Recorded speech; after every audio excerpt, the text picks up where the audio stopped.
My name is Ann Wyatt. I started my career in workforce development with the state of Kentucky in 2010. That experience ignited a deep passion for manufacturing within me.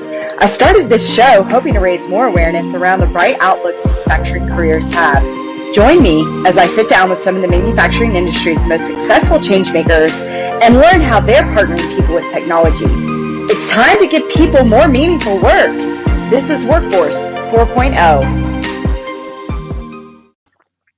All right. Hello. Hey, everybody out there on LinkedIn, YouTube, Twitter.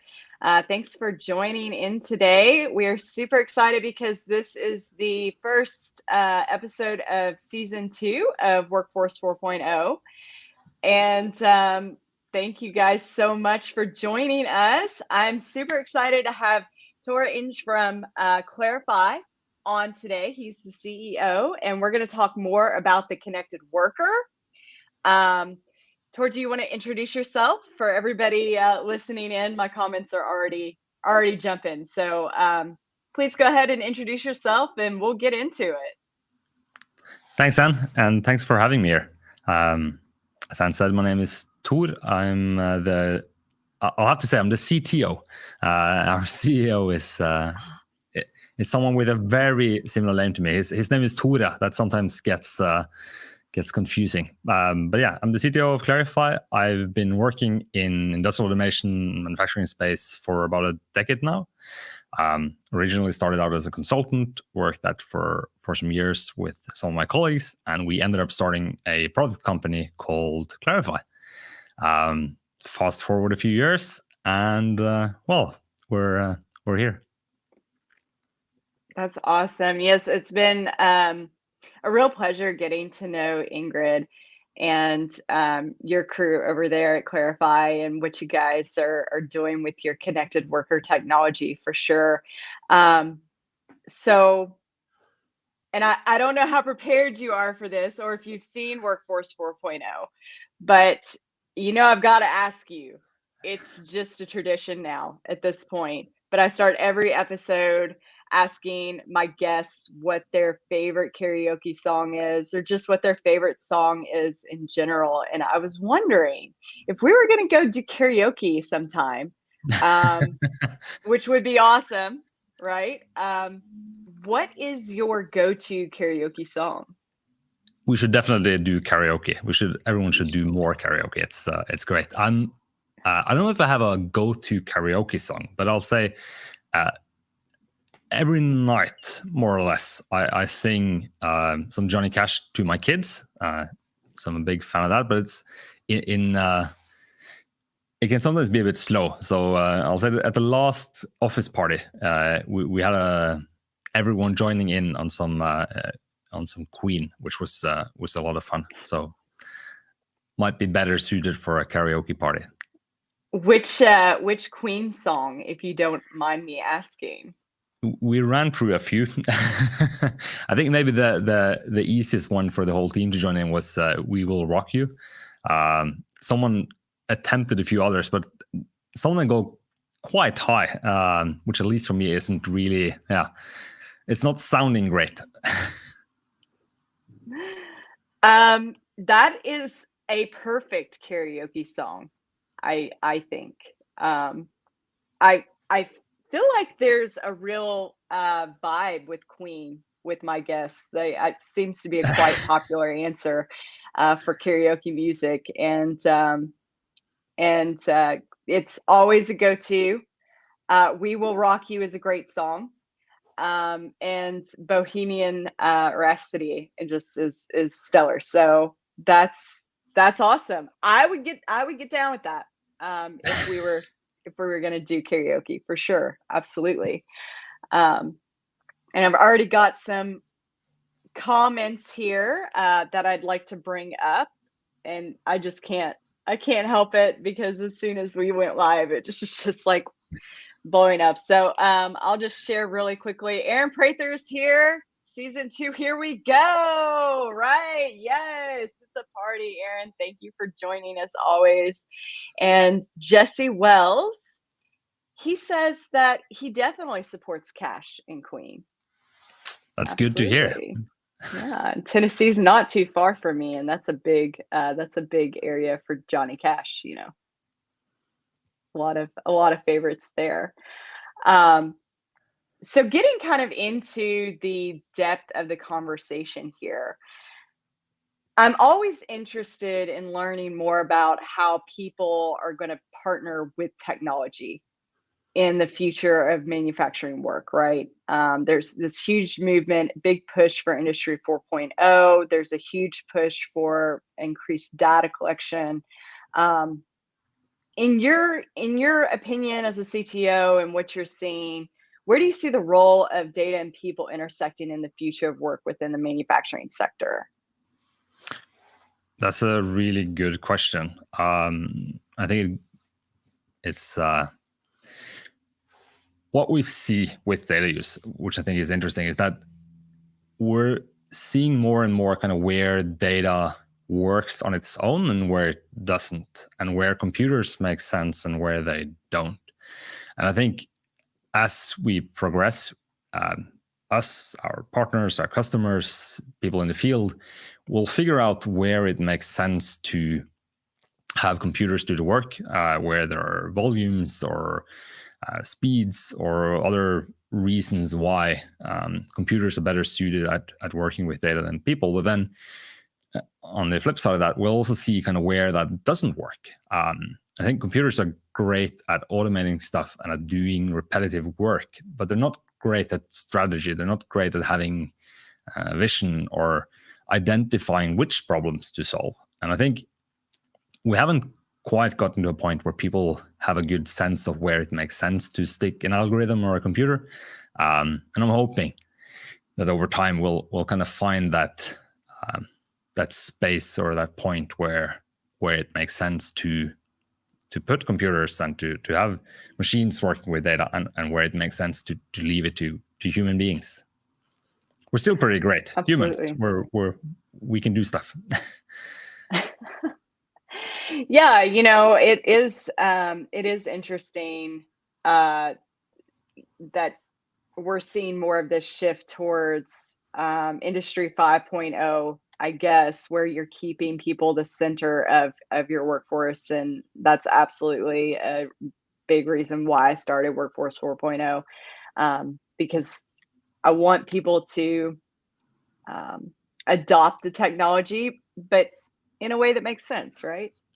Yeah, no, for sure. The pendulum might have swinged a bit far at the moment, or at least I think people are kind of testing out finding the areas where you can't just plop down some algorithm and have things magically come out at the other end. I think when we get better at identifying those, there'll be some interesting opportunities for tools and companies and products that help out in that intersection. Absolutely. And I had gotten a video. Ingrid had been so sweet to send me the video for Clarify. And I kind of wanted to just take a minute and show that, if that's okay with you. I feel like we talk so much about the technology, and there's a lot of applications, use cases that we always share, but I think for those watching, it makes it kind of more relatable, right? If we use video as well in these lives. So if it's okay with you, I'm going to bring that up for a minute and just and show that. And again, as I was telling you before the show, I didn't even edit it. I thought that it was beautiful. So I'm hoping that all of the listeners and viewers out there enjoy it as well. Is now a good time to bring that sounds perfect. up? Let's go for it. Okay, let's do it.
That was great. Usually when I'm editing videos for the show, I look for the clips that showcase how the technology is working with the people.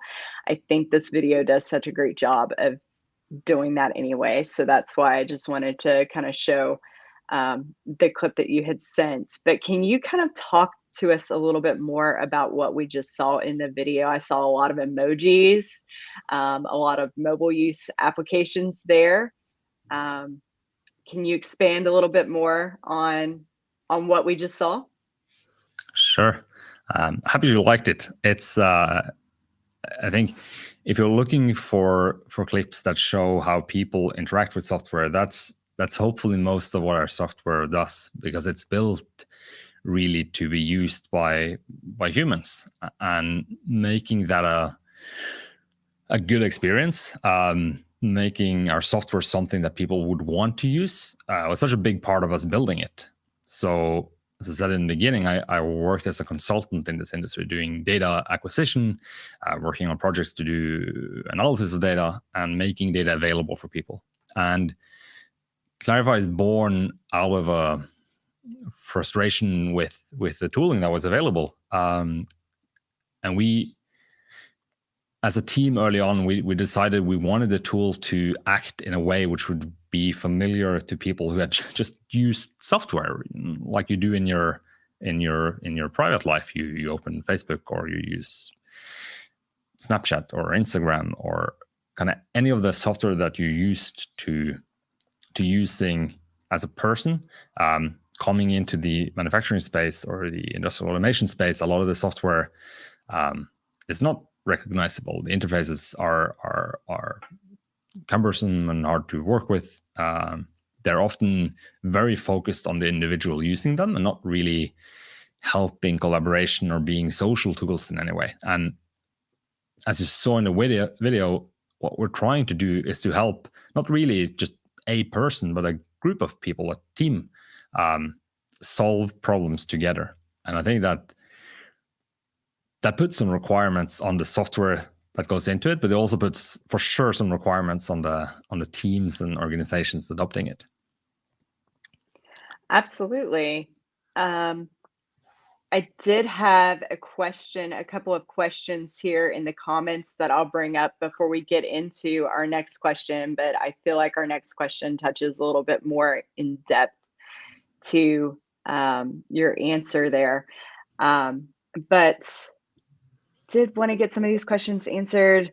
Nicholas says, recommendations for technology and distribution companies that serve manufacturing. It's a good question. That is a good question. Let's see if we can answer that. So, recommendation for technology that in distribution companies that serve manufacturing.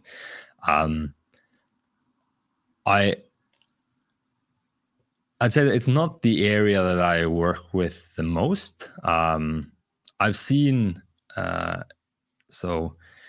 don't know if you've seen QuoteBeam. We work a bit with the very nice girls who run Automation Ladies. And I know Nikki is involved with a company called QuoteBeam, who's trying to do, I think, something similar for the distribution, or at least the value chain management part of manufacturing.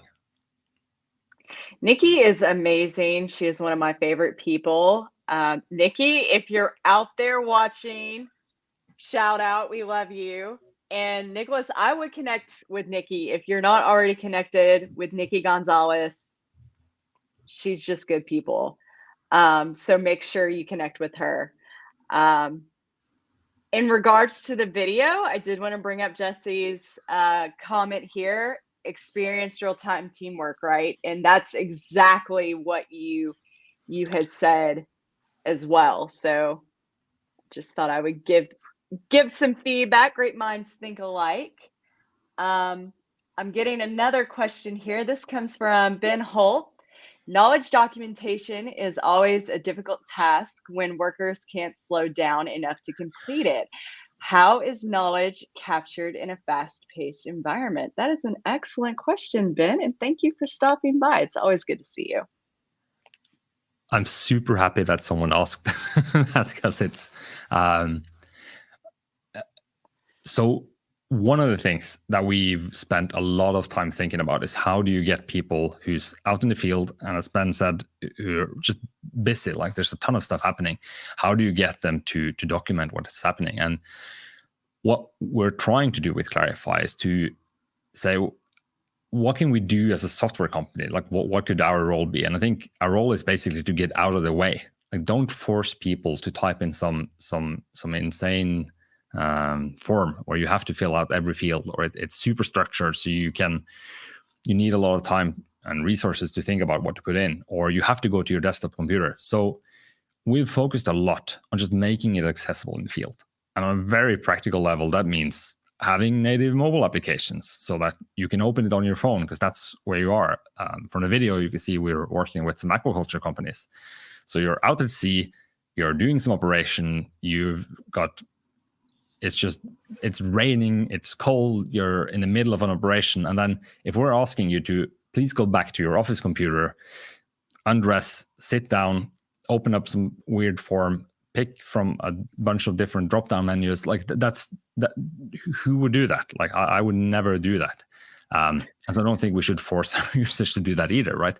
We want to allow them to do it where they're actually working and in a format that makes sense in a day which is filled with tasks already, right? Absolutely. Yeah, thank you for that question. That was a good question. And that kind of leans into our next question that I want to ask you too, because these are all kind of leading up to how we use technology every day and the challenge of applying that technology that we use in our personal lives to our work lives as well. So Tora, I just want to ask you, when it comes to creating a connected worker tool such as Clarify, why do you feel like there's such a strong emphasis for you to design it from a social media feel? I feel like in that video, we really got that feeling, right? It was intuitively like a Snapchat or a Facebook or Twitter or something, right? So can you elaborate a little bit more on why that is so important to you and Clarify's mission? Absolutely. I'll say that I think there are two main points to it. The first is just today, I think that's the expectation, both for the people working in the industry, but especially bringing younger people in. They're not gonna be satisfied, or they're not going to be happy if we give them tools which look and feel completely different to what they're used to.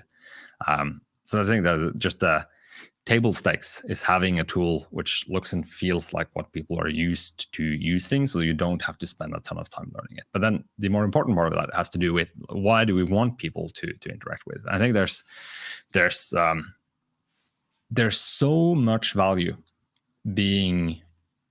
there's so much value we're missing if we're only capturing the data and not capturing the context around the data. And when I say context, I mean the input from the people.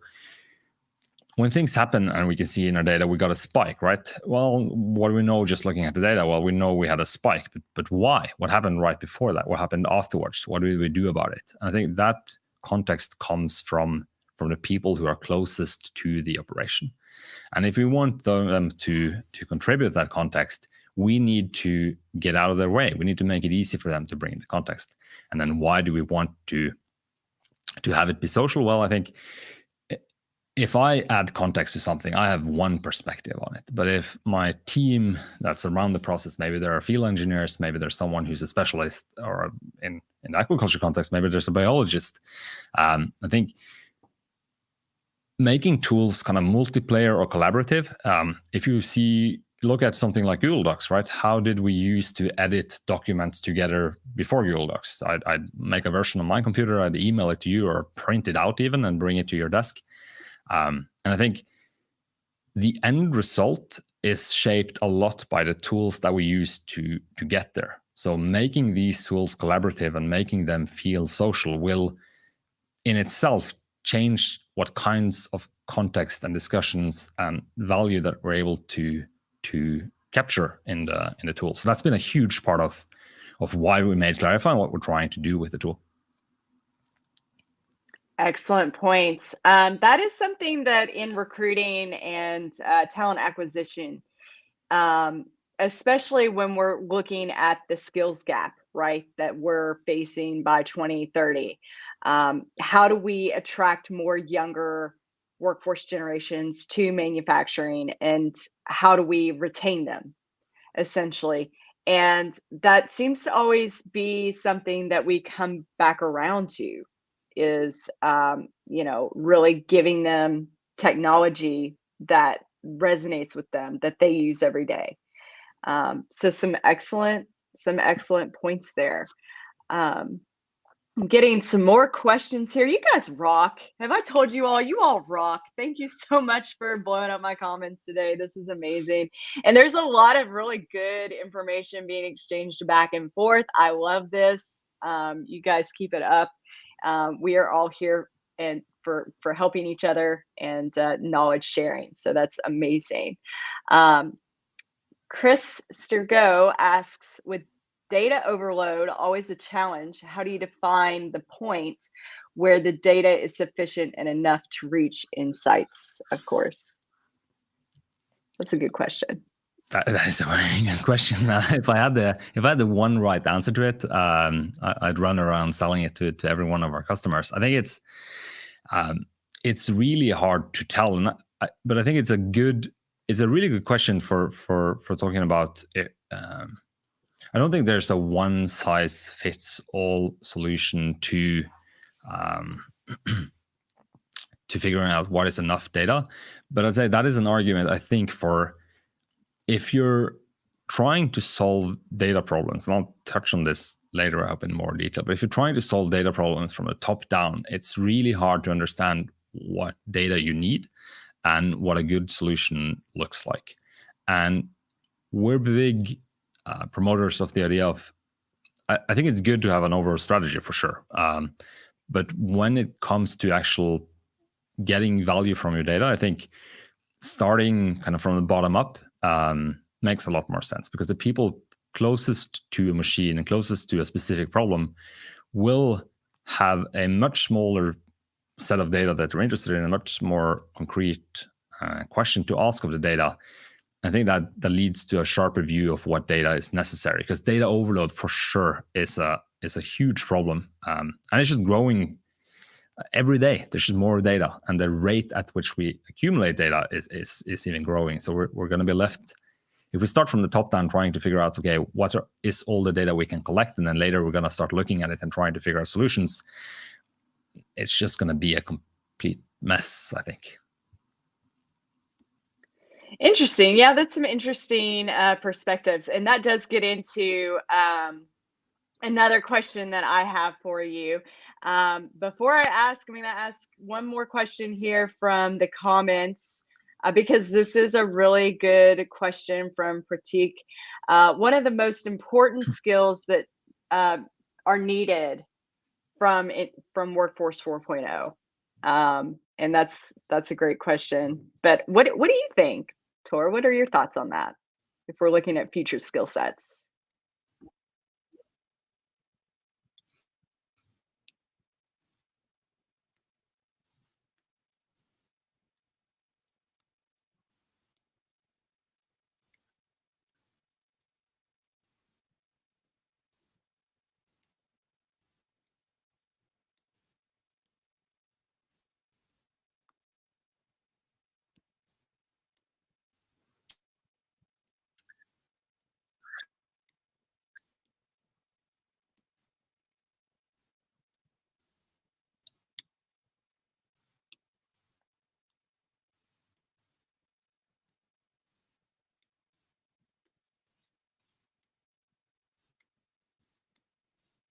Tor, I think is your audio Yeah, cutting out just a little bit? I was going to say I'll jump in and answer. I think that I a big think skill for Workforce 4.0 is going to be collaboration and the ability to work in a high performing teams environment.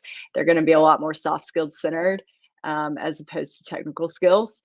But that's my feedback, Pratik. I don't know, Tor. I think you're coming back in. Can you hear us? Okay.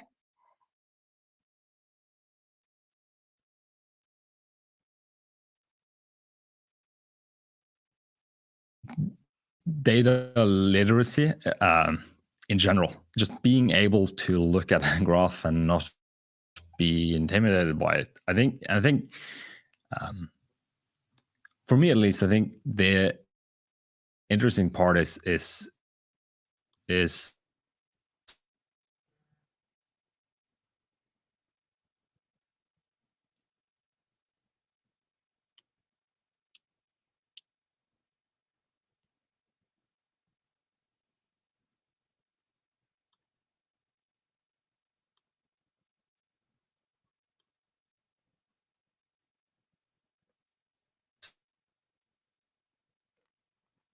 I think you're still having some trouble there with your audio.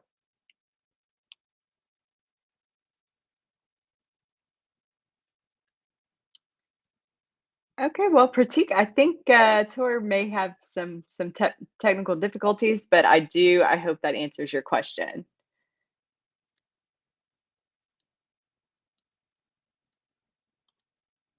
And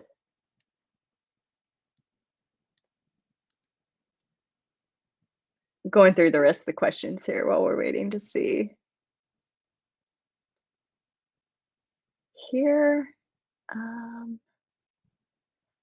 Oh, thank you, Kate. You rock. You rock is what I think. Okay, I think Tor is back with us here. Let me try again.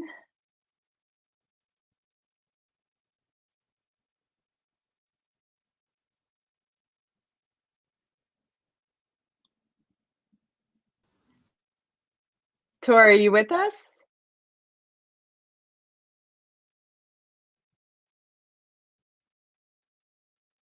Okay. This is the advantage of going live, right? Um, it's always fun. It's always a new and different experience.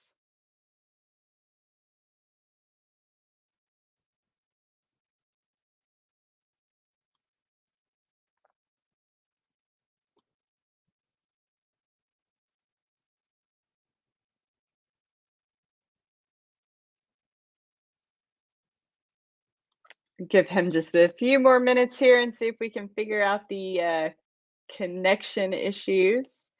But if not, I appreciate you guys jumping in the comments and being so supportive. This is awesome.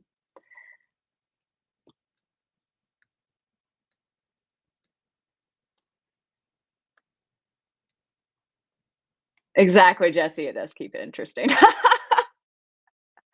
But it gives you guys a chance to ask questions too, and that's my favorite part is the knowledge sharing and the information in the learning. So it's worth it. It's worth it. You guys are champs.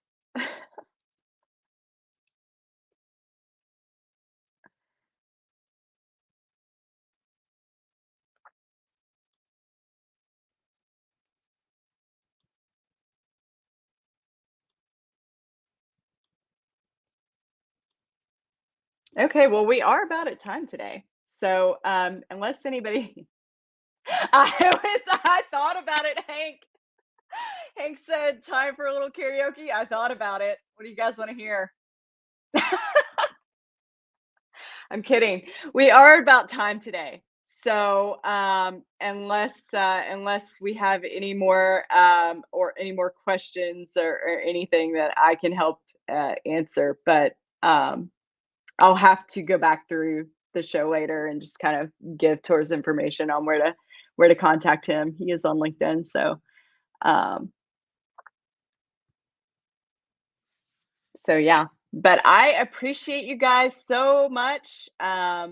We are going to we're going to go ahead and close the show today. You guys keep chatting though. This is some really good information that you guys are, some good conversations here. So I see it, and it's cool that we're giving this space and opportunity here. But I am going to go ahead and end the show today, and we will see you guys next week for episode 2. Hopefully we will not have as many technical difficulties this next time. And I look forward to it. Thanks, guys. You guys have a great day. And as always, here's Tor. Okay. We're gonna give him some time to speak there. You're back. We almost started doing karaoke. Oh, that's good. I'm terribly sorry. I'll say this for the needed skill set. Don't have your computer freeze up in the middle of broadcasting. No idea what happened, but my computer decided to die on me there for a second. Well, that's okay. I was explaining to the audience too. I mean, this is a live stream. I think everybody expects it to be a live stream. Things happen, so it's no worries on my end. Well, that's good.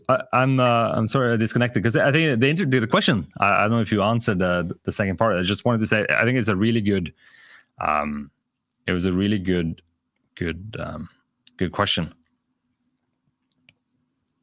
Yeah, no, absolutely. I did want to give you a final chance because we are at time, but I did want to give you a final chance to, if someone out in the audience listening in today, there's been some amazing comments too, back and forth, like conversations in the comments section with a lot of knowledge sharing. And I was complimenting the audience on that as well. And that's really kind of why we're doing this live and the beauty of it. If someone wants to reach out to you about Clarifai or just to learn more about you, what's a good way for them to contact you? So LinkedIn works really well, or shoot me an email at Tor, Tor, @clarifai.io. There's also, if you just head on to our website and you see that little chat bubble in the lower right corner, that's not a machine on the other end. It's going to be either me or one of my teammates. So you'll get to talk to a real live human. And we're always interested in talking with prospective customers, partners, just people in the field. We learn so much from working with people in the field. I feel like I'm constantly learning something new. So don't hesitate to reach out. Awesome. Well, perfect. Well, thank you so much again for coming on Workforce 4.0 as my guest here today. And thank you guys so much in the audience for being super supportive and having such great conversation, great questions. I appreciate you guys so much. And we will see you next week for episode 2 of Workforce 4.0. In the meantime, happy Workforce Wednesday, and we'll see you soon. Bye.